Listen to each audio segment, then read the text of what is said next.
طرف سے ان کا امتحان ہوتا ہے۔ اللہ مسلمانوں کو آزماتا ہے کہ میرا بندہ، جب میرے بندے پر مشکلیں آئیں گی تو کیا وہ تب بھی اپنے ایمان پر ویسے ہی ڈٹا رہے گا جس طرح سے ڈٹا ہے، یا پھر مکر جائے گا، وہ صبر کا دامن چھوڑ دے گا، وہ ناشکری کرنے لگے گا۔ اور دوسری وجہ یہ ہوتی ہے کہ وہ ہمارے گناہوں کی سزا ہوتی ہے۔ یعنی دو پریشانیاں۔ اب ظاہر سی بات ہے، اب ہمیں یہ پتہ کیسے چلے، یعنی اب ہمیں کیسے پتہ چلے گا کہ جو ہم پر آیا ہوا ہے وہ اللہ کا عذاب ہے، اللہ کی سزا ہے، ہمارے گناہوں کی سزا ہے، یا پھر ہم پر اللہ کی آزمائش ہو رہی ہے؟ تو یاد رکھیں میرے بھائی، پہلے ہمیں اپنے اعمال کا جائزہ لینا چاہیے۔ آپ کو کسی اور سے پوچھنے کی ضرورت نہیں ہے، بلکہ آپ اپنے باطن سے، اپنے دل سے سوال کریں، کیا آپ نیک ہیں؟ کیا آپ میں اسلام کے قوانین کو آپ نے فالو کیا ہے؟ کیا آپ نے رسول اللہ صلی اللہ علیہ وسلم کی سنتوں پر عمل کیا ہے؟ کیا آپ نے صحابہ کرام کی بتائی ہوئے طریقے پر زندگی گزاری ہے؟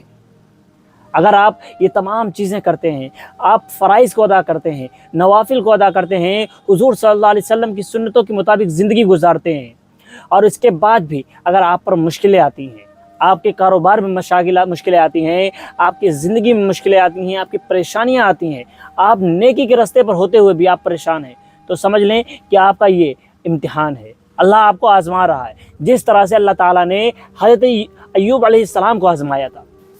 حضرت ایوب علیہ السلام کا واقعہ بھی بہت ہی مشہور و معروف واقعہ ہے۔ آپ کو اللہ تعالیٰ نے بے شمار نعمتوں سے نوازا تھا، آپ اللہ کے پیغمبر تھے، اور اللہ نے آپ کو بیٹوں کی نعمتوں سے نوازا تھا، نیک صالح اولاد اور نیک بیوی عطا کی تھی، اور بہت بے شمار نعمتیں عطا کی تھیں۔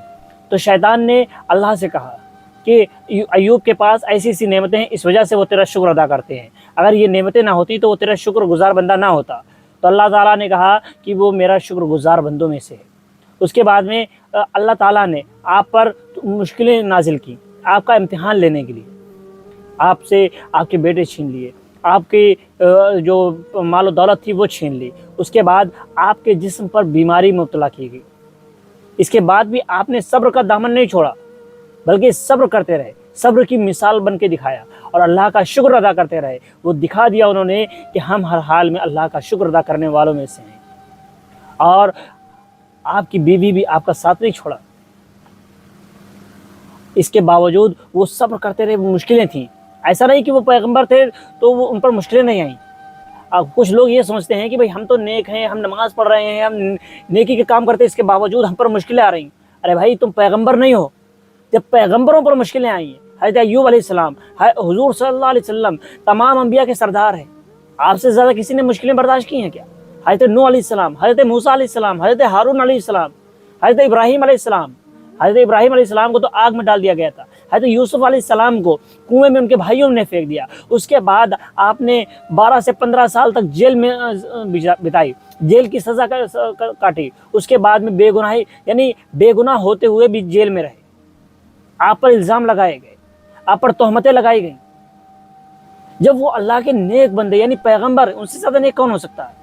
ان پر مشکلیں آئیں، وہ ان کا امتحان تھا۔ اگر آپ پر بھی مشکلیں آ رہی ہیں، آپ نیک ہیں، اس کے بعد بھی آپ پر مشکلیں آ رہی ہیں، تو یاد رکھیں یہ آپ کا امتحان ہے، آپ کو صبر اور شکر سے کام لینا ہے۔ اور اگر آپ گنہگار ہیں، آپ جانتے ہیں، دیکھیے ہر انسان اپنا ایمان کا پہلا گواہ خود ہوتا ہے، وہ کتنا نیک ہے، کتنا گنہگار ہے، یہ وہ خود جانتا ہے، اس سے بہتر کوئی نہیں جان سکتا ہے۔ بھئی اگر ہم کوئی گناہ کر رہے ہیں تو ہمیں معلوم ہے، بھلے اس چیز سے ہم اپنے آپ کو کتنا یہ کہیں کہ نہیں یار ایسا نہیں ہے، لیکن وہ گناہ ہے، ہم جان رہے ہیں، ہمارا دل کہہ رہا ہے، ہمارا نفس کہہ رہا ہے کہ یہ گناہ ہے۔ اور اگر وہ گناہ ہم کر رہے ہیں اور اس کے بعد ہم پر مشکل آ رہی ہے، تو یاد رکھیں یہ آپ کے گناہوں کی سزا ہے۔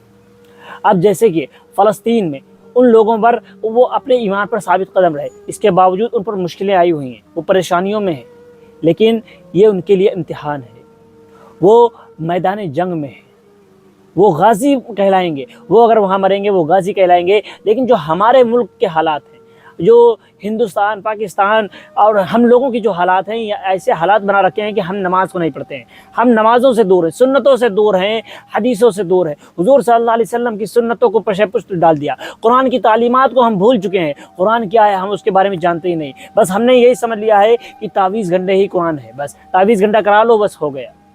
میرے بھائی ایسا نہیں ہے، اگر ہم پر مشکلیں آ رہی ہیں تو ہماری کمیوں کی وجہ سے، ہماری خامیوں کی وجہ سے ہم پر مشکلیں آ رہی ہیں۔ ہم آج اگر سدھار کر لیں تو آج ہم بہتر ہو سکتے ہیں۔ ہم اپنے اندر اگر سدھار لے آئیں، ہم ایمان کے راستے پر واپس آ جائیں، تو آج اللہ تعالیٰ ہمیں کھویا ہوا عروج ہمیں واپس ادا کرے گا۔ تمام مسلمان اگر راہ راست پر آ جائیں، تمام مسلمان اپنا فریضہ ادا کرنے لگے، تو انشاءاللہ کبھی بھی مسلمانوں پر ظلم و ستم نہیں ہوگا، کوئی بھی مسلمانوں کے خلاف کھڑا ہونے کی ہمت نہیں کر سکے گا۔ یاد رکھنا، جب تک ہم اللہ کے آگے نہیں جھکیں گے تو ہمیں دوسرا جھکاتا رہے گا۔ جس دن ہم نے اپنے اثروں کو اللہ کی بارگاہ میں جھکا دیا، اس دن ہمیں ساری دنیا میں ہماری حکومت ہوگی انشاءاللہ۔ دوستو، امید ہے آپ کو بات سمجھ آئی ہوگی۔ ملتے ہیں اگلے ویڈیو میں۔ السلام علیکم۔